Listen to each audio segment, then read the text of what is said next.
A downed Shahed-136 drone, marked 11934, has surfaced in a striking image, captured by Anadolu Agency and distributed via Getty Images. This drone was part of Russia's ongoing assault on Kharkiv on December 21, 2024, confirming that the Kremlin's drone campaign is pushing forward relentlessly. The numbers don't lie. If this drone's serial marking is part of the continuous sequence, Russia's Shahed production has now hit an alarming milestone of 10,000 units in 2024 alone. Back in February, over 2,600 drones bearing the marking had already been reported, signaling a massive uptick in output since the first sightings of the series in July 2023. What's even more concerning is the pace at which Russia has shifted from using Iranian-made M-series Shaheds to manufacturing its own variants. The appearance of K and KB drones in 2023 marked the beginning of domestic production, but these newer models are hard to track now, indicating a shift in strategy or supply chain challenges. Russia's Alabuga facility has gone into overdrive, pumping out drones at a speed that's leaving military analysts scrambling to keep up. What was once a 1,000 per month pace has now nearly doubled, reaching an alarming rate of 2,000 units per month by the end of 2024. The surge in production begs the question, how did Russia manage such a leap? While the answer remains murky, one thing is clear: the Kremlin has found a way to turn its Shahed program into a high-output war machine. And it's not just about numbers. Russia's Alabuga complex hit a milestone of 6,000 Shahed drones produced a full year ahead of schedule, an achievement originally set for 2025. Ukraine's long-range drones had already targeted the Alabuga facility in April 2024, along with other sites. Local reports suggested minimal damage and no major disruptions.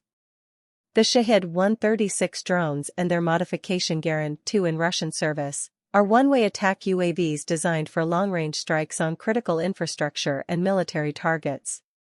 Their primary role in the ongoing conflict has been as a low-cost, high-impact weapon, allowing Russia to strike Ukrainian cities, power grids, and defense installations with relative impunity. With a range of up to 2,500 kilometers, these drones can hit targets deep within enemy territory, complicating air defense operations. These drones are equipped with a combination of GPS and inertial navigation systems, enabling them to fly precise, pre-programmed routes. This makes them highly effective at striking high-value targets with minimal deviation.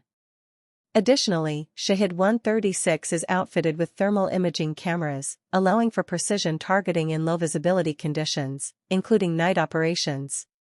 While the Shahed-136 design originated in Iran, Russia has significantly ramped up its domestic production of drones, relying on components sourced both locally and from Iran. As of recent reports, Russia has integrated its own electronics and guidance systems into the drones, improving reliability and capability. This adaptation has allowed for larger-scale deployment on the battlefield. A key feature of the Shahed-136 is its electronic warfare capability. The drones are equipped with countermeasures to jam enemy radar and air defense systems, providing a tactical advantage in evading interception. Their small size and low radar cross-section make them difficult to detect, further increasing their effectiveness against advanced defense systems. By incorporating Shahed-136 drones into multi-layered attack strategies, Russia has been able to overwhelm Ukrainian air defenses. These drones are often used in tandem with other missile and UAV strikes, complicating countermeasures and maximizing the chances of hitting critical targets. As the Russian production capacity increases, these drones are likely to remain a key element in Russia's aerial combat strategy, presenting a growing challenge for Ukraine's defense efforts. Thanks for watching.